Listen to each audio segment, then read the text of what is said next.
मेरी ये वीडियो आज कुछ लड़कियों को शायद बुरी लग जाए, लेकिन लगती रहे, कोई फर्क नहीं पड़ता उस चीज से। लेकिन मेरा एक सवाल है जिसका जवाब आप मुझे दे के जाना आज, कि भाई जब तुम अपने मायके में होती हो, तुम जो स्ट्रगल करती हो, तुम्हें जो मिलता है खाने को आप वही खाती हो, जो आपके माँ बाप की जैसी स्थिति होती है उस समय आपको वो वैसा खिलाते हैं, आप खाते हो आराम से, इज्जत से रहते हो, सब जब ठीक है।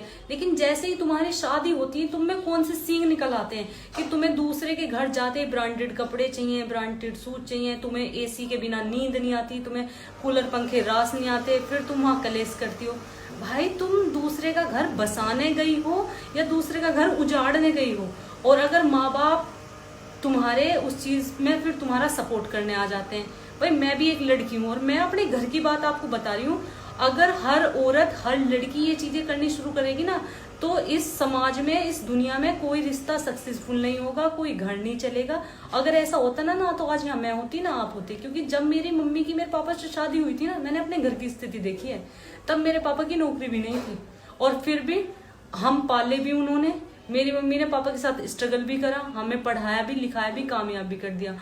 आज अगर हर औरत यही सोच ले कि बिल्कुल हमने अपने बिहार में तो जो करा, हमें ससुराल में पूरी फैसिलिटी चाहिए, भाई थिंकिंग को थोड़ा बदलो। थोड़ा बदलने की जरूरत है। जो वे ससुराल वाले हैं वे भी इंसान है, वे एलियन नहीं है, ना दूसरे ग्रह से आए कि वो तुम्हें एकदम इतनी फैसिलिटी दे देंगे। तुमने अपने घर भी कभी इन चीजों की डिमांड करी?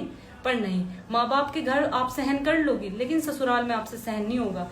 और जो ये ज्यादातर महिलाएं, मोस्टली लड़कियां कर रही है ना, इनके चक्कर में जो दो चार बेचारी परेशान है ना, उनकी ओर नहीं सुनी जा रही है, सबको फिर एक राह हक्का जा रहा है। तो बहनों, थोड़ा सा अपने माइंड को चेंज करो। इन चीजों से काम नहीं चलेगा। ससुराल में तुम्हें कितना टाइम बिताना है?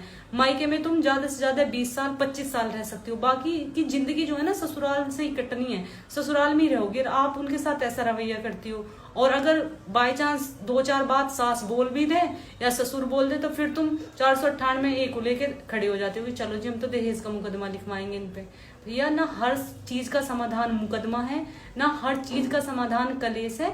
मैं यही कहूंगी, क्योंकि हम इस विभाग में हैं, हम इन चीजों को देखते हैं। घर बर्बाद हो रहे हैं इन चीजों से, आपके आपसी संबंध खराब हो रहे हैं, रिश्ते खराब हो रहे हैं। जैसा आप अपना परिवार पीछे छोड़ के आई हैं, वैसा ही परिवार आपके सामने है। उन्हें भी उतने ही खुले दिल से अपनाओ जैसे तुम अपने माँ बाप के साथ रहती थी। वैसे ही सास ससुर को भी समझो, तो परिवार बहुत अच्छा चल सकता है।